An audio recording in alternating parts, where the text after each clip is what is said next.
Ole hay vinh chú mở cha cả urani thì hai cả uranga chuan cả rót dip lenga chuanin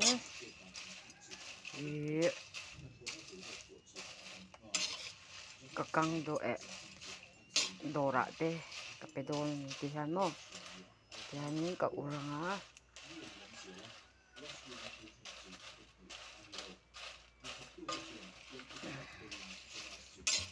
urhin na lutuka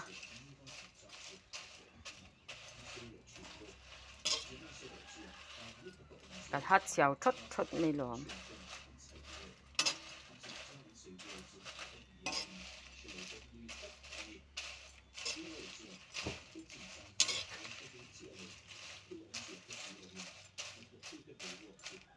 sáng hay chú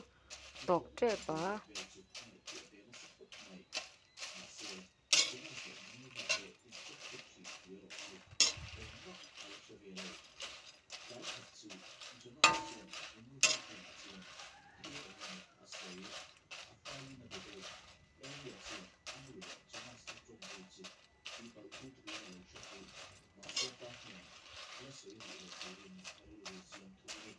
thì hay chú tộc trẻ ba hay hết tạo phong ur tu rồi lọ má đằng bộ lọ mình với chú cậu ur tầm luôn là vá kia sẽ khát với ngã cho cậu ur đôi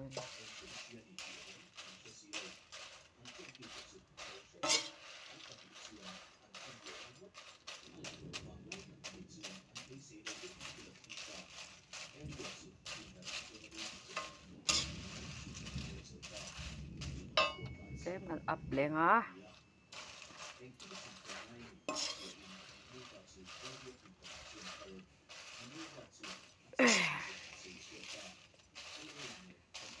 urhi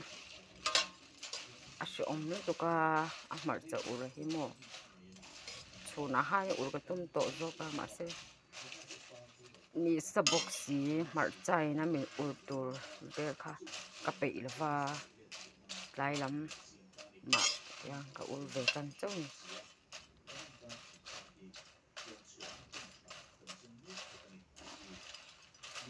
cái chú thì hai là lâu tốt to phota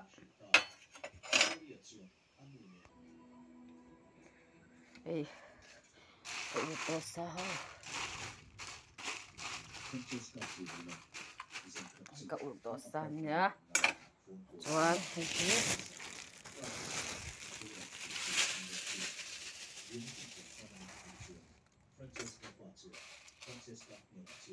với bà về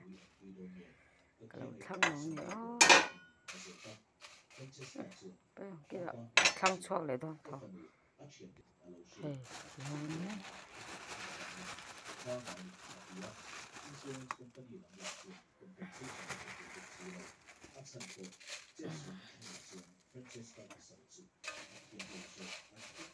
thì hàng tiền kiếm tiền cắn lì lên á chẳng không tiền lì cho nên chứ mình lúc tôi có khá gì về đâu à mà lòng rất thế này cả hát xèo chóc chóc này rồi quạt về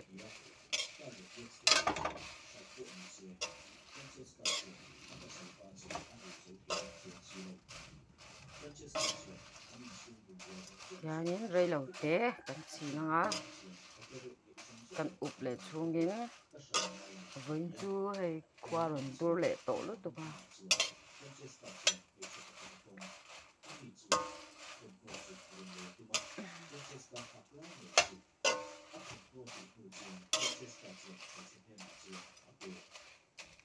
thật thật đó để đây đâu thì nhá đây lẩu té cần xì nó cần xin chuông cần khoa cần tì lằng lẽ lúc thì cần khoa khi đủ lẽ to em này mà chú có bụi té rồi lẽ đủ to rồi hết su đón nghe khoa hi lúng khóc mẹ rồi thì rồi su to sẽ cho những cái đủ khóc mày cần khoa po an thim le muk to ko pui ri te chu in shaim ko pui ron ri le tura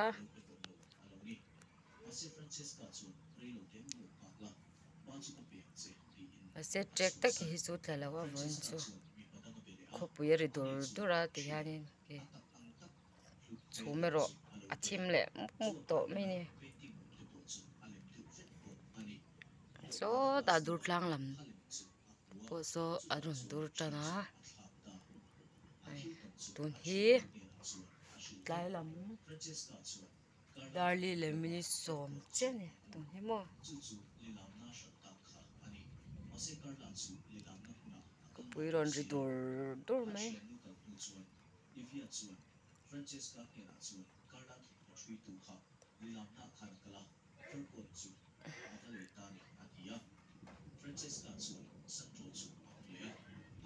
ko pui ri te chin shaim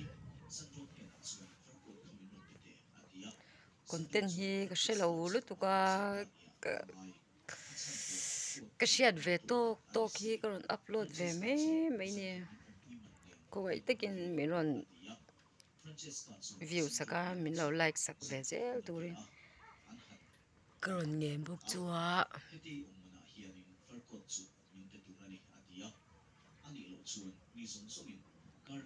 chuan tuna chuanin ka hmarcha po en hun le tuang hmarcha kan en le photang lo khu le vut to mai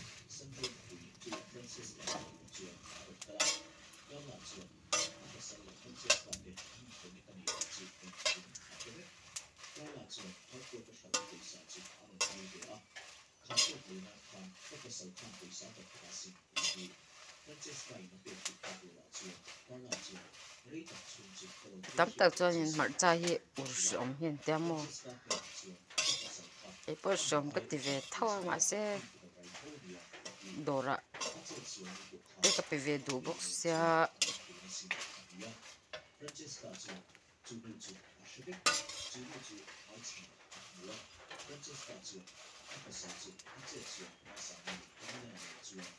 kan ruah pawh ron thleng tan ni chu ruah a ron sur tani sur se khua hi lung tuka awmai na hi kan hrelo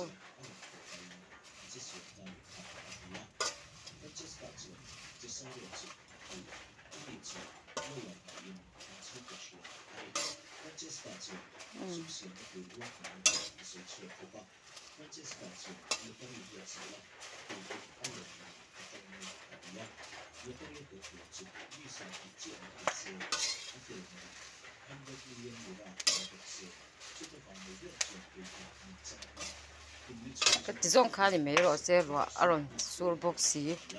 bị aron beng chang đòn em mấy